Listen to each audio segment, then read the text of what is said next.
Hello, chat. uh,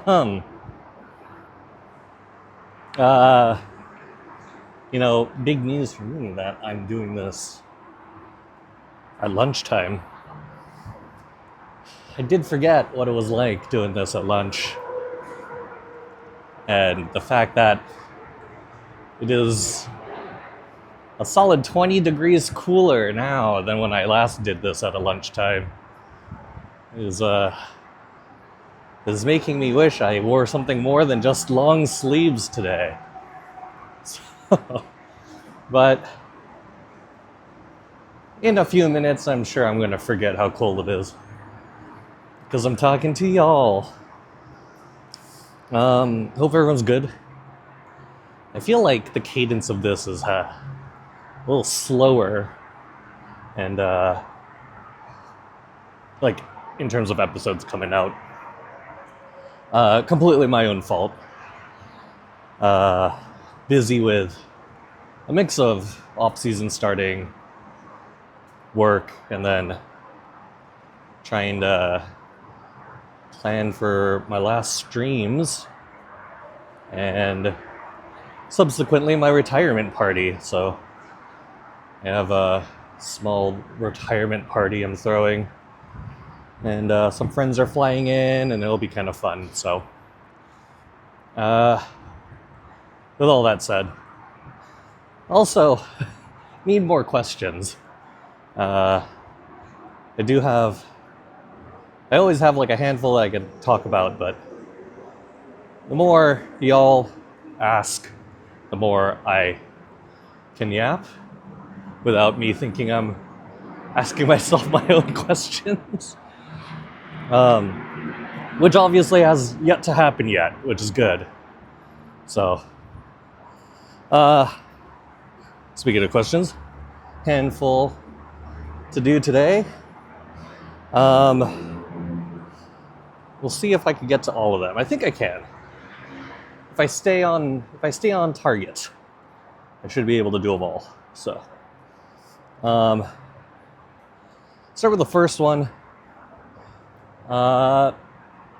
Pretty interesting one about hackathons. Like, for a hackathon, lots of different sports analytics hackathons.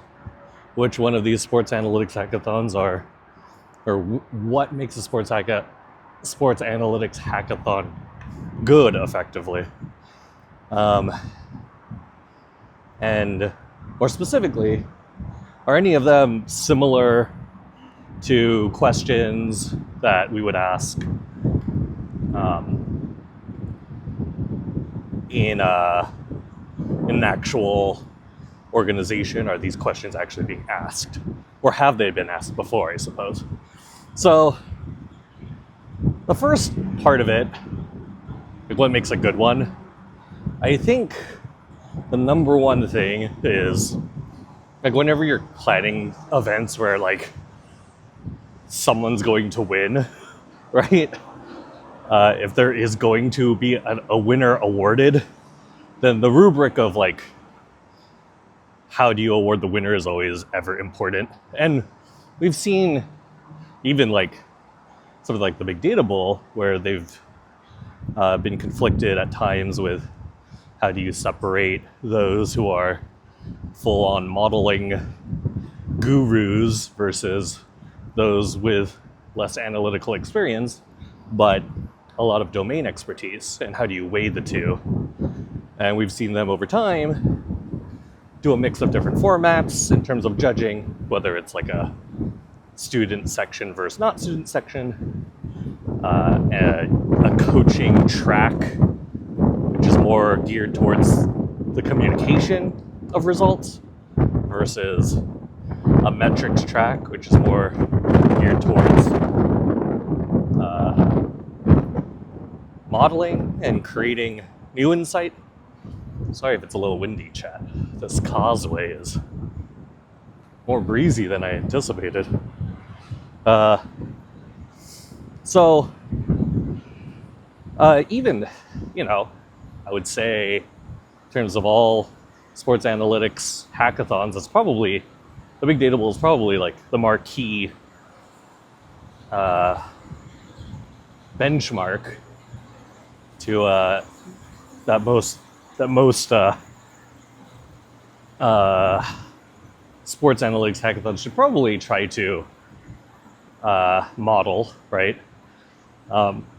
Especially if, they're offering prize or incentive and there's some officiality to it, right? Whether it's a giant entity like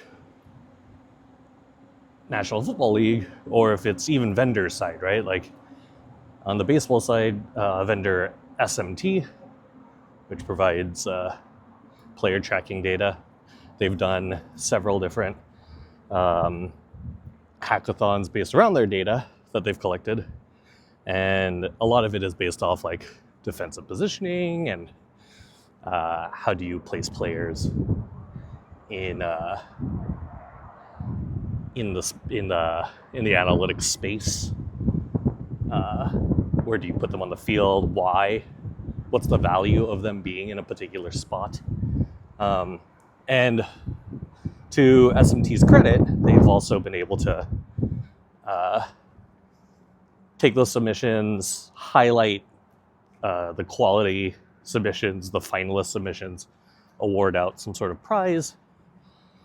And I would say overall, like the number one thing about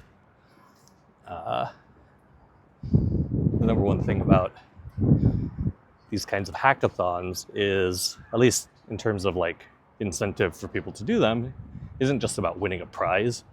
Of course, when the prize is gigantic, like, Big Data Bowl offering upwards $100,000, right? Like, if a winning team can earn $50,000 and you're one person, that's, some people, that's like their entire year salary, right? So, or more than it.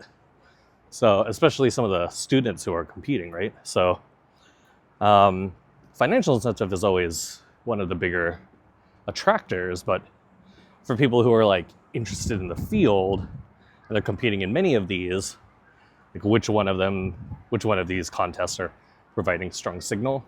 I'd say the number one thing when putting, like, obviously I've put many of these together, both in the CAL competition long form over several months, and also in the short form where people are competing over several hours or even several minutes. So the thing that I've seen is it really is more of like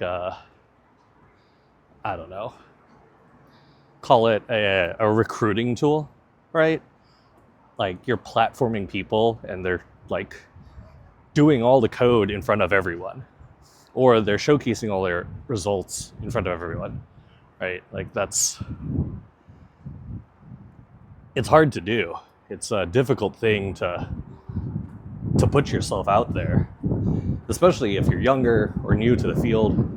It's hard to say like, hey, I'm doing this live, or I'm doing this in front of everyone, open, and the restrictions or the requirements of the contest force me to share every single thing I've done, from the code to all the data and all the data pre-processing, every single thing, right? And really that is a pretty strong indicator of, can someone do what the day-to-day tasks in sports would be, because they're not that different than any particular industry where you're doing quantitative stuff. Like you're building models, you're validating models, you're doing code review, and you're paired programming, and you're writing documentation. That's not specific to sports or sports analytics. Rather, that's borrowed from other industries, and places like sports analytics or other applied analytics industries have probably adopted those same practices from others, right? So if you're able to showcase that you have ability and competency in working in a situation where you're doing these good methodological things like writing code and checking it as you go, rewriting code for efficiency as you go, cleaning data at some part of your process, and it's a methodical process. Having reasoning as to why your model is your model choices and the reasons your model is past some threshold of validity, having reasons why, and supporting those reasons with objectivity and rationality. Like, these are all things that all hackathons will show. But in particular, like, I think the question isn't about like, do the skills in a hackathon, are those skills valuable, right? Of course those skills are valuable, but from the hackathon point of view, are the questions analogous to the questions you're going to be seeing in the industry? And some of them, yeah, right? Like Big Data Bowl and the people in working for NFL teams and people working around NFL via vendors or broadcasters, they will tell you that the weight of insights from Big Data Bowl, especially early Big Data Bowl competitions, the weight is very strong. Hold on one second, I gotta walk around a lift. Give me a second.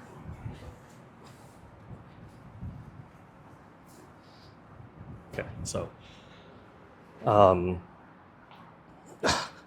the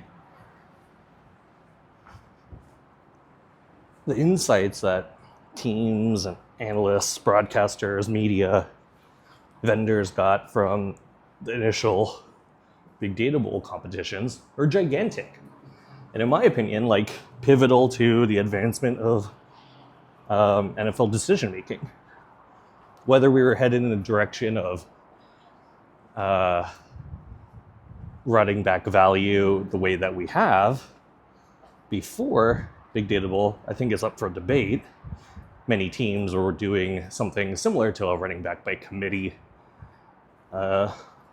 situation. I think the Patriots, for many of those, legendary Patriots years, Brady years, you had a lot of running back by committee, employing something around like 3 running backs, all getting 10 touches or less, as opposed to your typical 20 plus touches a game from that era's typical running back.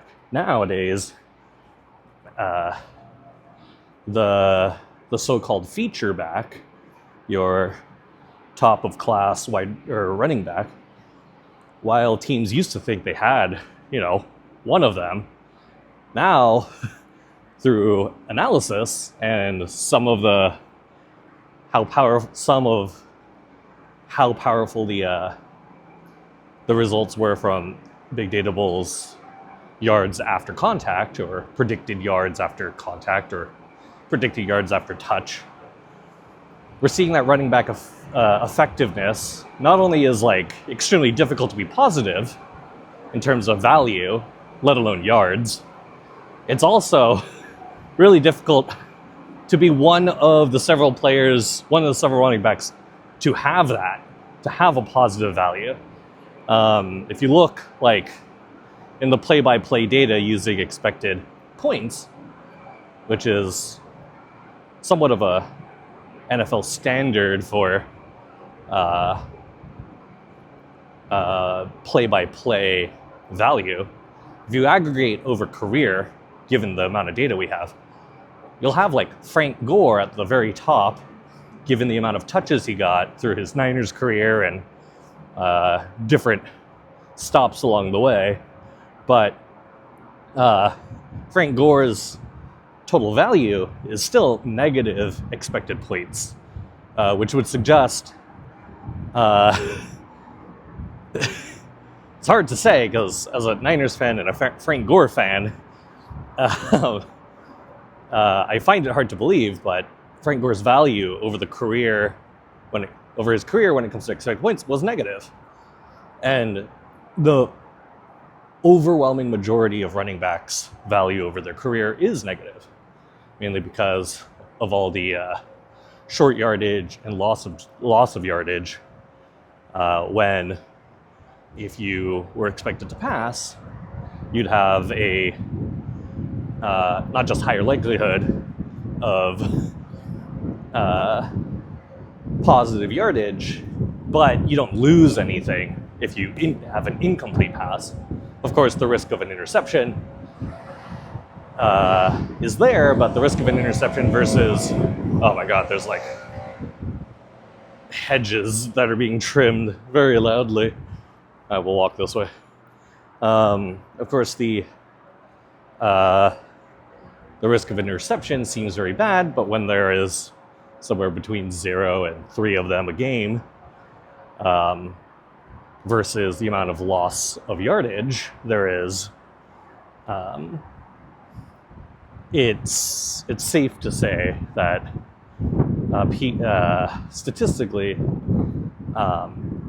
while an interception is bad, in the aggregate, all the smaller gains and losses in yardage for handoffs to running backs seemingly has negative value overall.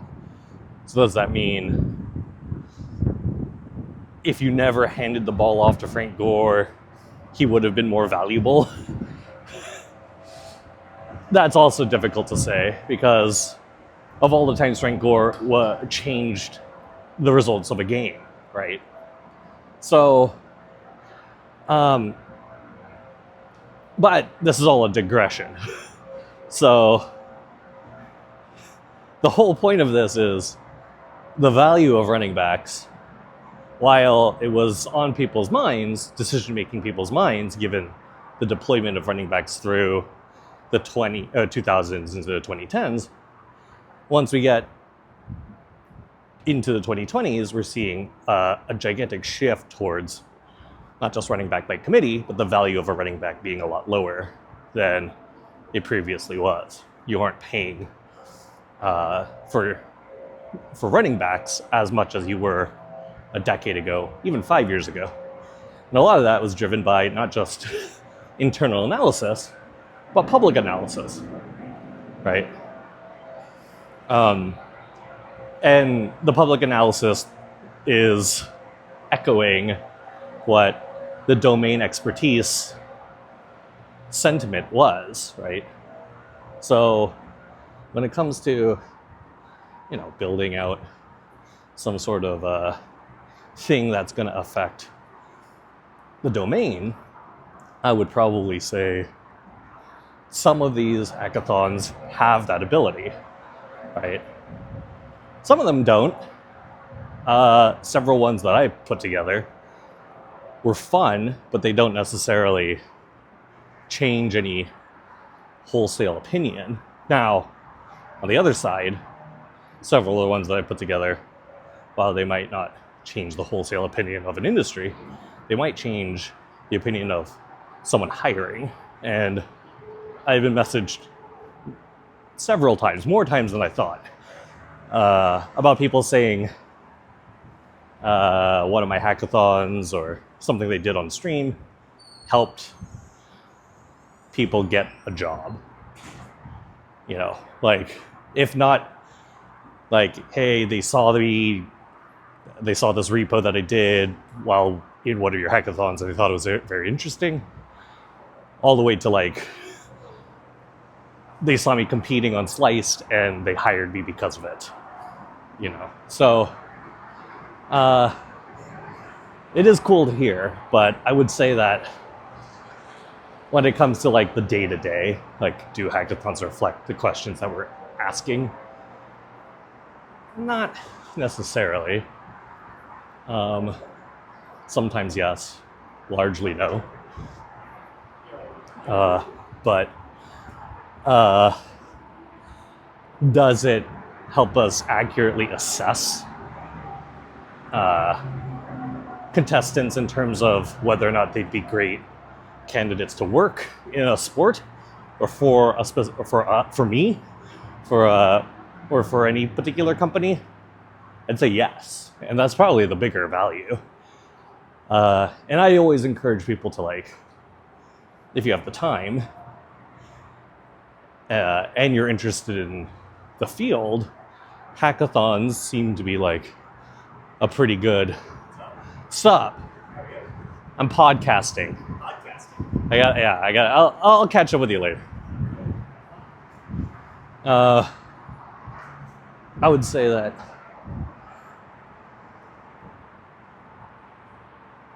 it's probably better, if you're looking at a new field, to do something like a hackathon if you want a little more exposure to, like, what that field might be like and who in that field might you be talking with. And of course, like, people doing hackathons are probably the nerdiest of the group, right? And if that is your group that you want to be a part of, do you like the people you're doing hackathons with? And if the answer is yes, then you're probably checking a lot of boxes at that point. So, okay.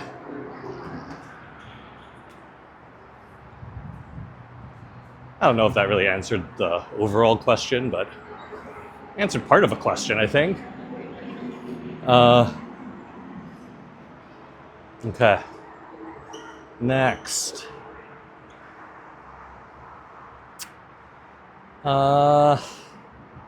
This question about coaching. This question about coaching. Someone asked two different questions. I'll answer at the same time. Someone asked, why is it the pipeline from college coaching to professional coaching for other sports seems alive and well, whether it's NFL, NBA. It seems like there are more risks, or not risks, there are more decisions towards hiring fresh faces from college to enter the ranks at the professional level. Jim Harbaugh is a great example. Pete Carroll's a great example. Urban Meyer, an example. But these are all, like, high-profile coaches who have entered NFL. You have that in basketball. I think Patino had his time. And then several other coaches out there who bounce between college and NBA. Brad Stevens being, like, probably one of the more prolific ones when it comes to Butler and then to the Celtics. So, what is sort of the reason behind that, and is part of the reason the effect of a coach on a team, or the impact of a coach within the sport? So, is it possible that we're seeing more aggressive or less aggressive hiring processes because of the demands a coach might have, or the impact a coach might have on a team? All right, great question. I'd say the number one thing about this is, like, when you're hiring a coach, right, you're not simply just hiring a guy or person rather, who, clocks in, nods when everyone's working out before the game, and then during the game, they go in, they make a bullpen change. During the game, they're holding a play menu over their face. During a game, they throw a challenge flag, or, snap a whiteboard and have, like, all the theatrics of it. That's not necessarily that's what people see, but that's, like, a very small piece of the full spectrum of what a head coach, the manager, would do. So uh, a lot of the time at the professional level, they're doing things that you wouldn't expect at the collegiate level, right? Like they're more involved with managing a budget. They're more involved with hiring at a larger scale. It's not just for one team, but it might be for that team and the development team, And NBA, there's the G League. And so you're overseeing hiring processes for teams that you're not even coaching, right? They're overseeing a program of development that allows their professional team to be the best professional team out there. Some head coaches, some managers have even more say, right? Like personnel decisions. Maybe they're a part of a decision-making team. Some of them have even more say. Some of them, like, Bill Belichick and the Patriots, there were times where he was effectively GM or a GM of some sort when it comes to drafting. So staying up to date with not just the sport and playing it, but the ecosystem of it is a lot more demanding in the professional level than at amateur and collegiate levels, simply because at amateur and collegiate levels, there are more people who are overseeing things like budgeting and things like staffing, right? Particularly in the budgeting side, like some collegiate coaches, managers might be given like a small treasure chest of money, but that's all dictated from like an athletic director or some sort of college president or dean, and the ability to get more money is sometimes extremely difficult. And so there is some relenting of like, okay, this is what we have to work with. Now we have to do best with what we have to work with, right? And that's more often the case than like a gigantic school who have tons of boosters who are able to find like extra money for all sorts of different things at any given time, So more often than not, a budget is set and there is no flex. So there is no say in the financials of it. Whereas at the professional level, it's a very large piece of what you think about when it comes to the operations.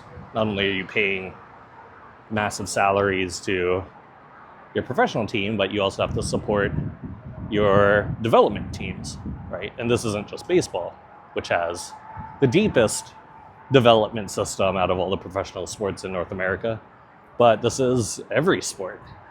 Even NFL, you're carrying several players on your practice squad if you're not somehow affiliated with one of the UFL teams.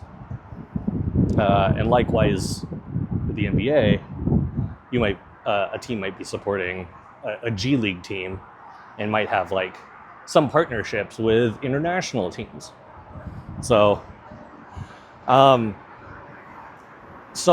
business of it becomes a lot more, hands-on once you get to the professional level. And is it possible that head coaches, staff from the collegiate level just aren't being prepared for those kinds of scenarios when they enter a professional league? And that's not necessarily the reason why you don't see more of that in baseball. We definitely have, this week the big hire is Tony Vitello from Tennessee. He's now going to be the manager in San Francisco. But, we have Derek Johnson, who was, with Vanderbilt, and he worked through the Cubs system, and then was with the Brewers for a while, and then now has been with us for since 2018, 19. So the theory of like, why is it that several of these coaches do this, but not as many as other leagues, I would say is a little about how the development system is also set up. You have so many coaches who are former coaches, who are AAA coaches, who are bench coaches and third base coaches. You have a lot of coaches who do a lot of very important things. All of them have a different rhyme and flavor and genre to them, but there are many coaches who already have this professional experience at the professional level. Even if you're a coach at, like, say, the AAA level or the AA level, you're being exposed to more of the professional day-to-day than perhaps, like, I wouldn't say, like, one of the bigger collegiate programs, but perhaps a smaller collegiate program. Like, maybe you wouldn't be seeing anything like that, right?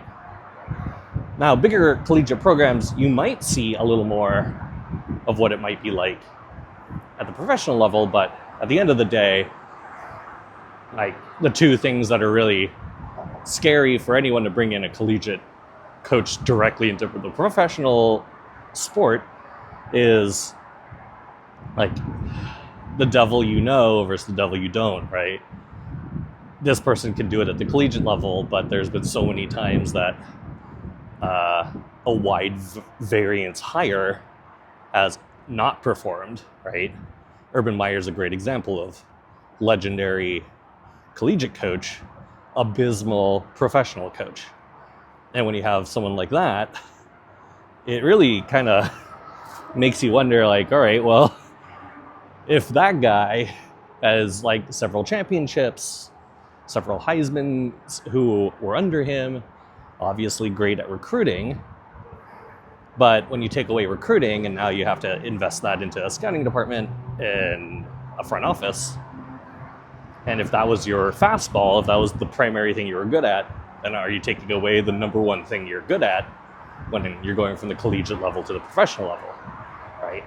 So some of these collegiate coaches, perhaps their skill set isn't necessarily suited for professional sports because the things that they're best at are strictly and more importantly emphasized at the collegiate or the amateur levels, right?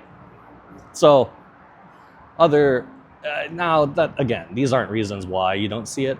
I think the number one reason is there is a system of development, and coaches typically develop through the professional levels through the minors as opposed to developing through a collegiate level and then being hired away from a big collegiate program. I think of, like, offensive and defensive coordinators at collegiate programs. A lot of the times they get picked from bigger programs, successful programs. They'll get picked up as offensive or defensive coordinators for NFL teams, you know? So you don't really necessarily see, like, a pitching coach from a collegiate level become a pitching coach at the professional level, especially when you have so many different pitching coaches through the minors who might be not just as good, but maybe even better in terms of development and knowing the intricacies of sports, right? Or of the sport that they're in. So no hard, fast rule as to why, but I would say the number one thing is, like,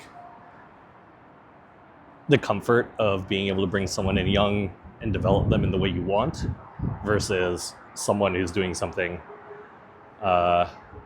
different and being unsure of if that would translate to the professional level. Now, one thing I've always thought about is, like, yes, collegiate coaches in other sports have a translation to the majors or to the highest professional sport in other sports, but there also isn't necessarily a ton of, like, collegiate coaches who enter in as, like, AAA or AA coaches in baseball either.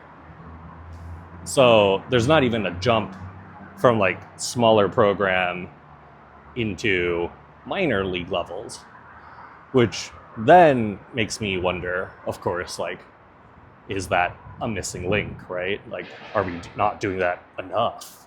And I don't know. I don't know what the answer is.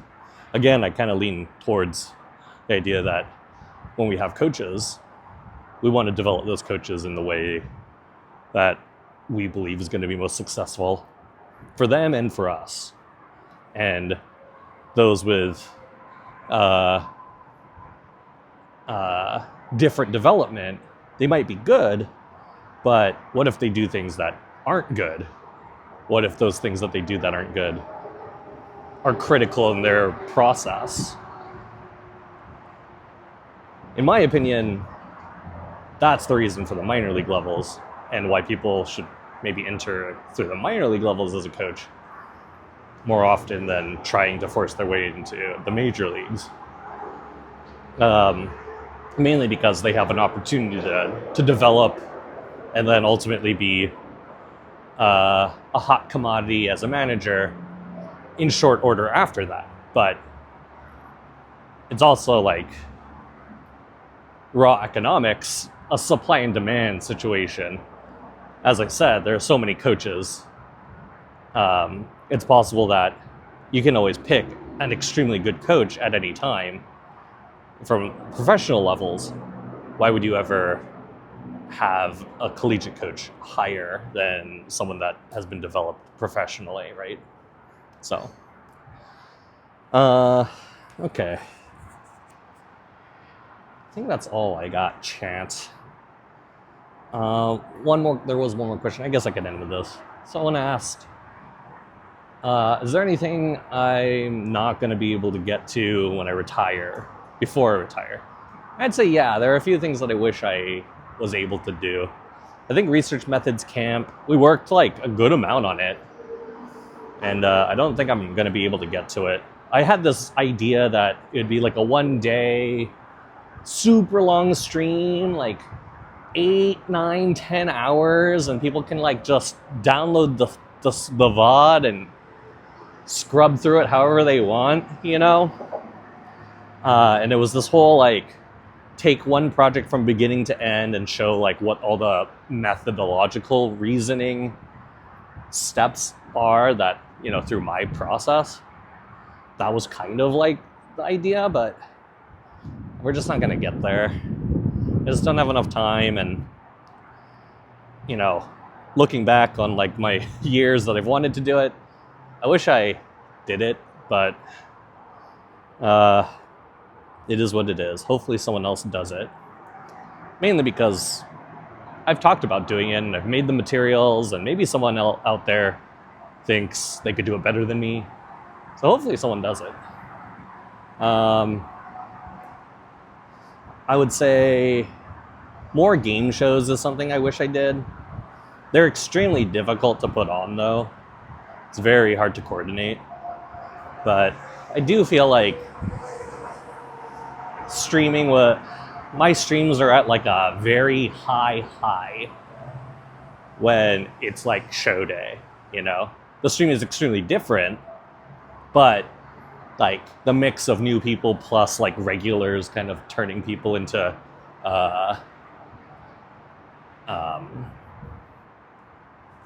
you know, Twitch chatters. I think that was always kind of nice. So I'll be a little sad that I couldn't put on more game shows. But other than those things, I don't really have things that I'm gonna, like, there's not a lot of like meat left on the bone. Like I said, one of the bigger reasons why I'm retiring is I've done everything. I've done every single thing you could probably do in the data science streaming space. So if there were things out there that I wish I did, they either would take like way more time, or they would take way more production. And I'm just one guy, so Some things like, I think chat would have really liked if I made a run at like Title Grandmaster in competitions. I feel like given the amount of time that I've had, I probably could have done that. Honestly, I feel like I very much could have done it, but it's just time, I just prioritized other things in streaming. Really, I prioritized having fun, to be honest, as opposed to being smart or competitive. Honestly, I wish we published papers, because then I could put I always had this dream of publishing a paper and having the authors be people's names in chat, So, I wish I was able to do a successful weekly podcast. I tried so many times to start a podcast, and this goes back to 2019, No one wanted to do a podcast, so just so difficult. Like I said, there's not a ton of data science creators, and so there's not a ton of people who would be willing to do data science content creation. So even when I found people who would, they weren't necessarily interested in the stuff I was doing. They were interested in less risky content that would take less effort and it would provide more value in terms of engagement and click-through. So that's not a blast to anyone. I'm just saying streaming's very difficult. So I don't know. I honestly, when I think of the question of did I leave anything left on the bone, I really don't think I did. Just things that I wish I personally could do, but I don't think I left anything on the bone in terms of data science in general, All right. That's it, chat. I think next time I do this, hopefully I do this one or two times before retirement, but there is a possibility I do one of these day after I retire. So if you don't hear from me before next Wednesday, then the next one of these is a retirement episode. Or post-retirement episode, I guess. All right. That's all. I'll catch y'all next time.